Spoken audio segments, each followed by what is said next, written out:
Loss aversion is a biggie, a massive cognitive bias.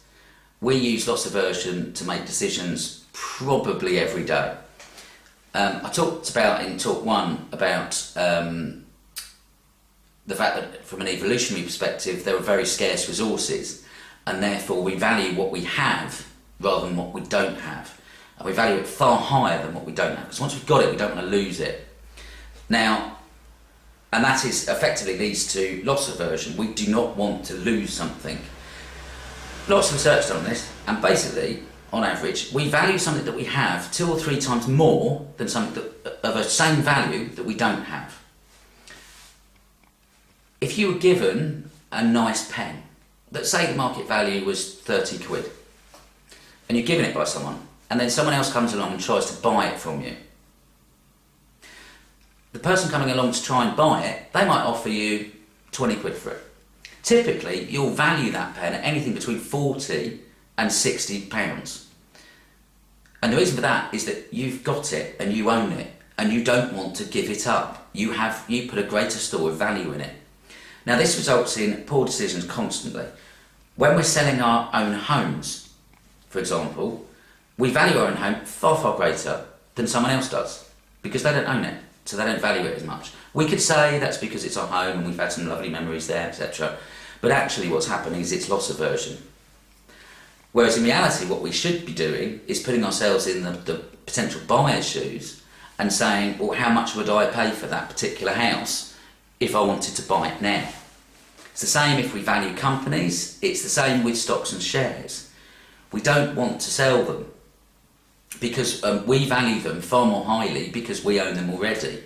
And that is one of the reasons why people don't get out of stocks when they're falling, or don't get out quick enough, because they're convinced of the value. They convince themselves because they own it. They've made the decision to acquire it, and that's a valuable decision as far as they're concerned.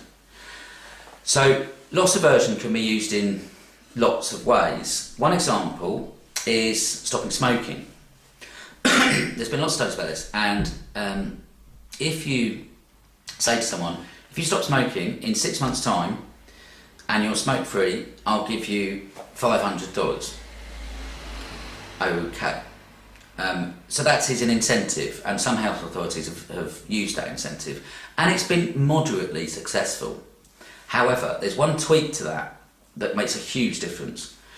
You give them the $500 on day 1, but you put it in an account and you block the account, so it's in their name. And in 6 months' time, what will happen is if you're still smoking, the $500 will be taken away from you. So rather than you getting something in 6 months' time, you're going to lose something in 6 months' time. And the difference in stopping smoking rates is huge as a result, because people feel that they've already got the $500 because it's in their name, and they don't want it taken away from them. They might have already spent it in their own minds.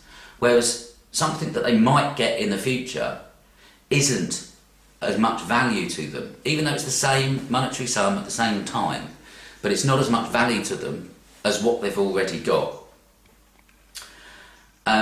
The same applies to a theory called save tomorrow. So often we say, well, we'll save more money later. We'll make that decision later. So an example would be pension contributions. When a worker signs up to a pension, and they might be expecting salary increases every year, they say, okay, I'm going to pay 5% of my salary at this point into a pension. Great. If they then, next year, they get quite a big salary increase, they don't need all of the salary increase, and they're asked next year, well, are you willing to put 6% now into your pension? Generally, the rule of thumb is the answer is no. But on day 1, a year previously, if they're asked, do you want to put 5% in this year, 6% in next year, 6.5% the following year, they'll quite happily sign it away, because they haven't got it. So they're quite happy to make a decision now about something that they might get in the future, but they're not willing to give away something once they've got it. So that's another example of nudging behaviour towards, in this example, pension saving. Plenty more biases to go.